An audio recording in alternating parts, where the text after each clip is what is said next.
গল্পের শুরু হয় কিম নামের এক ছেলেকে দেখে যে তার স্কুলের প্রথম দিনেই দেরি করে ফেলেছিল। সে বাইরে যাওয়ার আগে তার মা ইয়ন তার ব্যাকপ্যাকে অনেক ভারী ভারী জিনিস দিয়ে দিয়েছিল মাটিতে রাখার জন্য। এটা ছিল তার ক্ষমতা বিশেষ।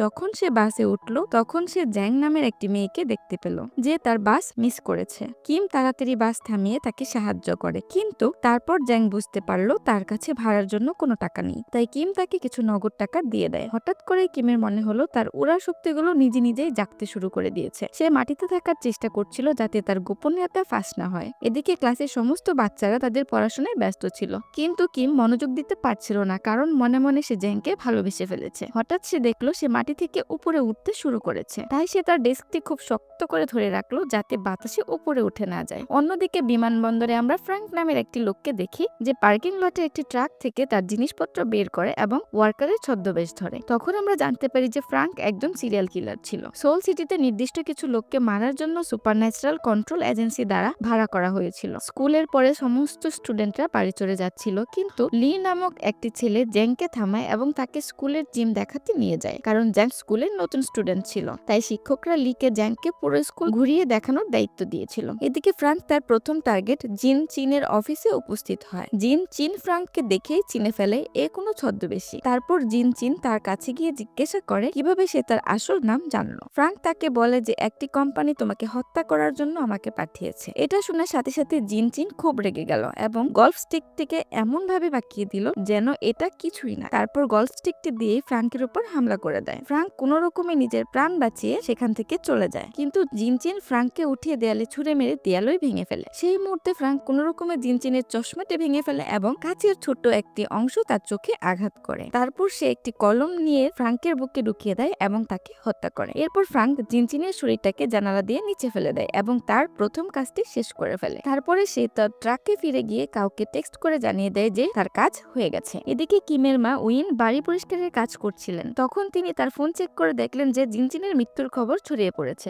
অন্যদিকে জ্যাং তখনও স্কুলে ক্লাসের পরে বই পড়ছিল, কারণ সে একটি ভালো কলেজে ভর্তি হতে চায়, কিন্তু টিউশনটির ফি ছিল আকাশচুম্বী। তাই সে আশা ছেড়ে দেয়। বাড়িতে আসার পর যখন তার বাবা জিজ্ঞেস করলো তার টাকা লাগবে কিনা, সে মাথা ঝাঁকুনি দিয়ে বলল না, শুধু স্কুল ইউনিফর্মের জন্য কিছু টাকা দরকার। তারপরে আমরা মিনাংচু নামের লোককে দেখি, যিনি ন্যাশনাল সিকিউরিটি এজেন্সির পরিচালক। যখন তিনি জিনচিনের হত্যার কথা শোনেন তখন তার সহকারী বলল এটা একেবারেই অসম্ভব, কিন্তু তবুও সে এই খবরটি সোশ্যাল মিডিয়া থেকে হটানোর পুরো চেষ্টা করবে। কিন্তু মিনাং জানতো যে শহরের সব অদ্ভুত শক্তি সম্পন্ন লোকেরা সমস্যায় আছে, তাই সে তার সহকারীকে অস্ত্র প্রশিক্ষণ শুরু করার আদেশ দেয়। পরের দৃশ্যে আমরা দেখি কিমের মা উইন তার জন্য রাতের খাবার তৈরি করে এবং সেটা খেয়ে কিম ঘুমাতে চলে যায়। কিন্তু সে জ্যাংয়ের কথা এতটাই চিন্তা করছিল যে সে উঠতে উঠতে ছাদেই চলে যায়। পরে কিমের মা উইন টেবিলে বসে একটি গোপন জায়গা থেকে তার বন্দুকটি বের করে আবার একসাথে অ্যাসেম্বল করতে শুরু করে। তার মনে হচ্ছিল যে জিনচিনের মৃত্যুর খবর দামাচাপা দেওয়ার চেষ্টা হচ্ছে এবং হত্যাকারী আরো অলৌকিক শক্তিওয়ালা ব্যক্তিদের টার্গেট করতে পারে। সেই মুহূর্তে ইয়নের বহু বছর আগের স্মৃতি মনে পড়ে, যখন তিনি কিমকে তার পিঠে নিয়ে শহরে ঘুরতেন,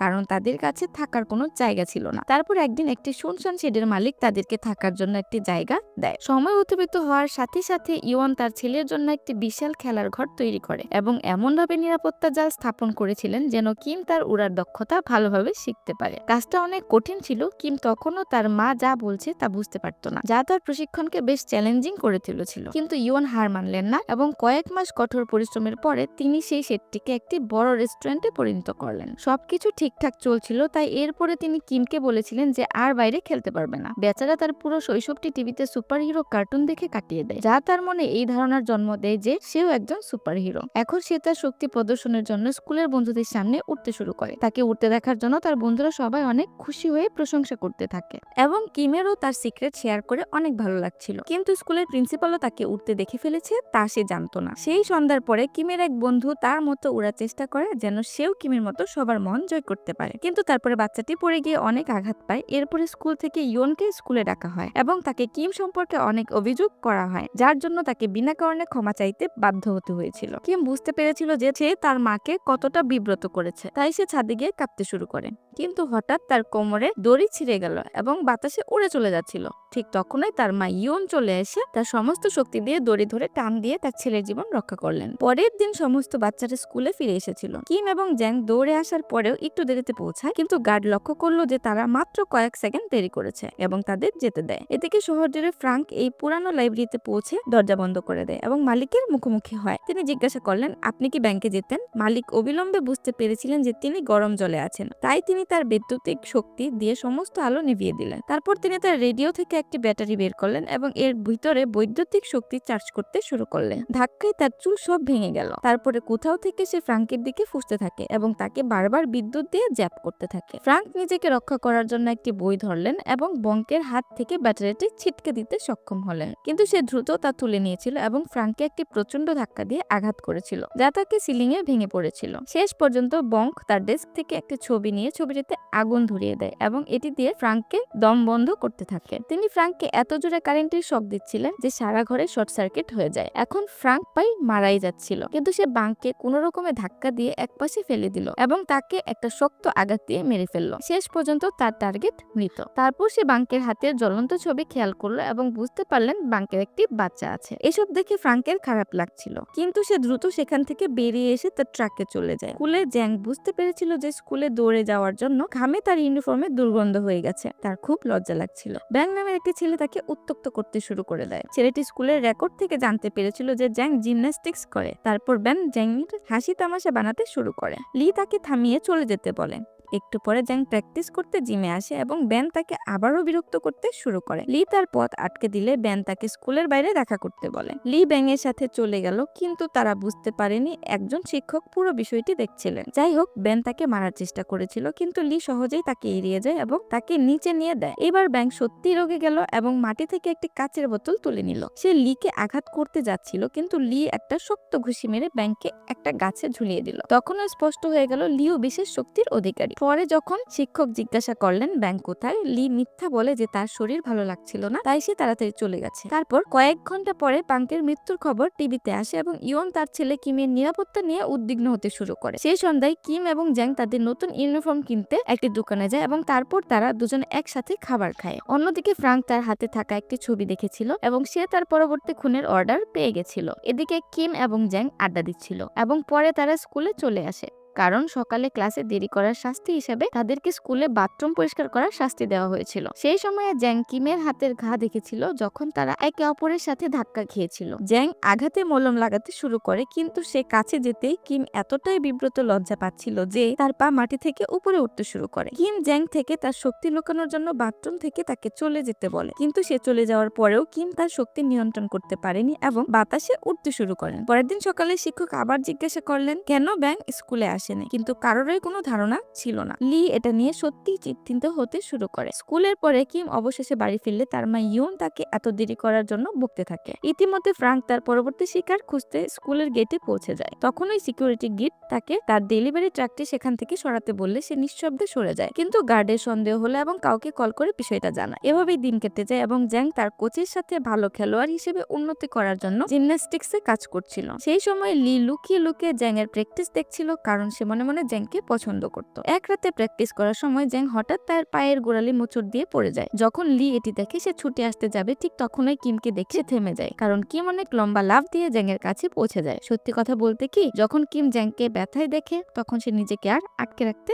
পারেনি। সে ছুটে এসে খুব দ্রুত সেখানে পৌঁছে যায়, কিন্তু জ্যাং বলে যে সে খুব বেশি আঘাত পায়নি। তারপর সে স্বাভাবিকভাবে প্র্যাকটিস করতে শুরু করে। এখন সে কিমের সাহায্যে অ্যাব ওয়ার্কআউট করতে শুরু করে, কিন্তু জ্যাং এর এত কাছে গিয়ে কিমের লজ্জা করতে শুরু হয় এবং হঠাৎ দূরে গিয়ে পড়ে। জ্যাং তখন তাকে সাহায্য করতে দৌড়ে গেল। ঠিক তখনই ক্লিনার এসে তাদের বাইরে যেতে বলল, কারণ তার আজকে জিম পরিষ্কার করা লাগবে। এরপরে কিম চলে গেল, কিন্তু জ্যাং বুঝতে পারলো না কিভাবে কিম এত দূরে গিয়ে পড়লো। একটু পরে লি জিমে আসে এবং সেই বোর্ডের কাছে চলে যায় যেখানে জ্যাং তার লাফানোর প্র্যাকটিস করছিল। এখন সে রাগে এমন জোরে লাফ দেয় যে তার হাতের চিহ্ন দেয়ালে পড়ে যায়। কয়েকদিন পরে জ্যাং এবং কিম বিকালে একটি জায়গায় খাবার খাচ্ছিল। হঠাৎ জ্যাং এর মনে পড়ে যে স্কুলে তার খেলার জুতো রেখে এসেছে। কিম কিম বলে যে তার পেট ভরে গেছে এবং জ্যাং এর জুতা আনতে নিজে স্কুলে যেতে থাকে। জ্যাং বেশ কিছুদিন ধরে কিমের উপর সন্দেহ করছিল, তাই সে কি হচ্ছে তা দেখতে কিমকে অনুসরণ করার সিদ্ধান্ত নেয়। যখন সে স্কুলে গেল, কিমের পায়ের ছাপ দেখে এগোতে থাকলো। তখন সে ওইসব ঘটনা মনে করছিল যখন সে কিমকে উঠতে দেখেছে। ঠিক সেভাবেই সে দ্বিতীয় তলায় উঠলো, কিন্তু সেখানে কিমের পায়ের কোনো ছাপ ছিল না, তাই সে কিমকে নাম ধরে ডাকলো। কিছুক্ষণ পরে কিম সেখানে আসলো এবং জ্যাং তাকে জিজ্ঞাসা করলো কেন কিম সবসময় এত অদ্ভুত আচরণ করে। যখন তারা একে অপরের কাছাকাছি থাকে তখন কিম বলল এরকম কিছুই না, আমি নর্মাল। পরে কিম তার ব্যাগে কিছু খুঁজছিল। জ্যাং হঠাৎ খেয়াল করলো কিমের ব্যান্ডেজ খুলে পড়ে যাচ্ছে, আর সে ব্যান্ডেজ ঠিক করতে লাগলো। আর তার স্পর্শে কিম এতটাই লজ্জা পেয়ে যায় যে সে ভাসতে ভাসতে সিলিং এর কাছে চলে যায়। এসব দেখে জ্যাং অবাক হয়ে যায়। কিমকে বাঁচানোর জন্য সে বক্সের উপর উঠে কিমকে ধরার জন্য লাফ দেয় এবং কিমকে নিচে নামিয়ে আনে। তারপর সে তাড়াতাড়ি কিমকে তার ভারী ব্যাগটা পরিয়ে দেয়। এরপর তারা দুজন স্কুল থেকে চলে যায়, কিন্তু তারা জানতো না সিকিউরিটি গার্ড তাদেরকে ক্যামেরার মাধ্যমে দেখে ফেলেছে। ওইদিকে ঘরে ইয়ন ডিনার বানাচ্ছিল এবং যখন সে কিমকে ভিতরে আসতে দেখলো, সে দরজার কাছে গেল। কিমের সাথে জ্যাংকে দেখে সে খুব খুশি হয়ে যায়, কারণ কিম সাধারণত তার কোনো বন্ধুকে বাসায় আনে না। ইয়ন জ্যাংকে ডিনার করতে বাসায় যেতে বলে। অন্যদিকে ফ্র্যাঙ্ক একটি বিউটি সেলুনে গিয়ে হ্যাং নামের একটি মেয়ের সঙ্গে দেখা করে। সে তার চুল কাটতে বলল। তখন মেয়েটি তার চুল কাটছিল। ফ্র্যাঙ্ক বলল যে সে তার আসল নাম জানে এবং তাকে নাজু বলে ডাকে, যেটি মেয়েটার আসল নাম ছিল। কথাটা শোনার সাথে সাথে নাজু কাছে নিয়ে তার উপর আক্রমণ করে, কিন্তু ফ্র্যাঙ্ক দ্রুত উঠে দাঁড়ালো এবং তাকে খুব জোরে মাটিতে আছাড় মারলো। তখন আমরা জানতে পারি ফ্র্যাঙ্কের শরীর নিজে নিজে যে কোনো আঘাতকে খুব তাড়াতাড়ি ভালো করতে পারে। যখনই ফ্র্যাঙ্ক গলা থেকে কেচি বের করলো, তখনই নাজু ফ্র্যাঙ্কের উপর গুলি চালাতে চালাতে অন্য আরেকটা রুমে পালিয়ে যায়। তারপর সে তার বড় বন্দুক বের করে ফ্র্যাঙ্কের দেয়াল ভেদ করে দেখতে পাচ্ছিল। তারপর সে ভয়ঙ্কর ভাবে গুলি চালাতে শুরু করে। ফ্র্যাঙ্কও নাজুকে মারতে দৌড় দিয়ে এসে দেয়াল ভেঙে নাজুর উপর হামলা চালিয়ে দেয়, কিন্তু আবারও তার উপর গুলি চালিয়ে দেয়। তখন সে বুঝতে পারে এইসব গুলিতে ফ্র্যাঙ্কের কিছুই হচ্ছে না, তাই সে তাড়াতাড়ি রান্নাঘরে গিয়ে তার বিশেষ বন্দুকটি বের করে। তারপর সে রুমের পাইপগুলোতে গুলি চালাতে শুরু করে। পাইপ থেকে গ্যাস লিক হতে থাকে।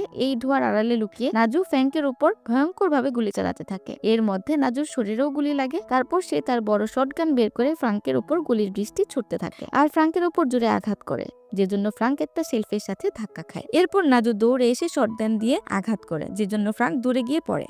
তারপর ফ্র্যাঙ্ক একটা করিডোরে লুকিয়ে যায়, যেন তার শক্তির মাধ্যমে সে খুব তাড়াতাড়ি সুস্থ হয়ে যেতে পারে। ঠিক হতেই সে নতুন উদ্যমে নাজুর গুলি থেকে বাঁচতে নাজুর দিকে এগিয়ে যায় এবং ভয়ঙ্কর লাথি মেরে নাজুকে ফেলে দেয় আর পা দিয়ে তার গলা দাবাতে থাকে। তখন নাজু ফ্র্যাঙ্কের পায়ে কেচি ঢুকিয়ে দেয়। তারপর এই কেচি দিয়ে নাজু ফ্র্যাঙ্কের গলায় আঘাত করে, কিন্তু ফ্র্যাঙ্ক আগেই তাকে থামিয়ে দেয় আর নাজুর গলাতে দাবাতে দাবাতে জিজ্ঞাসা করে বিশেষ শক্তি সম্পন্ন মানুষরা কেন নিজেদের বাচ্চাদেরকে লুকিয়ে রাখে। নাজু তার শেষ নিঃশ্বাস নিচ্ছিল, কিন্তু তবু সে সত্য বলছিল না। নাজু বলে তুমি একটা সাধারণ কিলার, গ্যাংগো তোমাকে দেখলেই তোমার কাজ শেষ করে দিবে। এসব শুনে ফ্র্যাঙ্কের রাগ হচ্ছিল আর নাজুর গলায় কেচি ঢুকিয়ে তাকে মেরে ফেলে আর বলে তোমরা তোমাদের বাচ্চাদের ঠিকানা নাই বা বললে, কিন্তু তোমরা মরলে তারা অবশ্যই আসবে। পরের দৃশ্যে আমরা দেখি তখন কিম এবং জ্যাং ঘরে বসে খাবার খাচ্ছিল, কিন্তু কিম আবার উড়ে ছাদের সিলিং এ চলে যায় এবং আবারও জ্যাং তাকে নিচে নামতে সাহায্য করে। কিছুক্ষণ পরে জ্যাং বাড়িতে চলে গেল। ইয়ন লক্ষ্য করলো জ্যাং একা একা চলে গেছে। ইয়ন কিমকে খুব বকে এবং এখনো দ্রুত গিয়ে জ্যাংকে বাড়ি পর্যন্ত পৌঁছে দিয়ে আসতে বলে। এখন কিম নিজের শক্তির সাহায্যে তাড়াতাড়ি জ্যাং এর কাছে পৌঁছে যায়।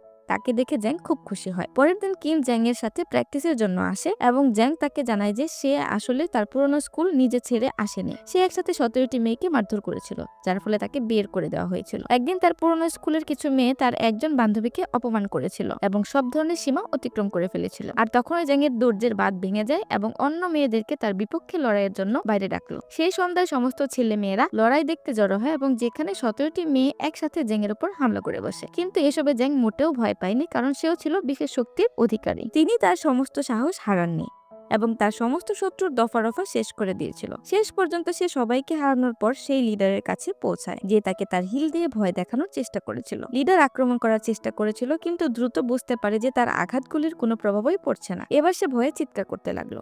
তারপরে মেয়েটির বয়ফ্রেন্ড সেখানে আসলো এবং বেসবল ব্যাট দিয়ে জ্যাং এর উপর হামলা দেয়। সে জ্যাংকে মাটিতে ফেলে তাকে বারবার আঘাত করতে লাগলো, কিন্তু তারপরে জ্যাং একটি পাথর তুলে নিল এবং ছেলেটির পায়ে আঘাত করলো। তারপর ব্যাট দিয়ে ছেলেটার মাথায় আঘাত করে। এরপর জ্যাংকে স্কুল থেকে বের করে দেওয়া হয়েছিল এবং তার বাবাকে মামলা শেষ করতে অনেক টাকাও খরচ করতে হয়েছে। ওদিকে নাজুকে কবরস্থ করার দিন ফ্র্যাঙ্ক সেখানে পৌঁছায়। ফ্র্যাঙ্ক নাজুর বাচ্চাদের সাথে দেখা করে।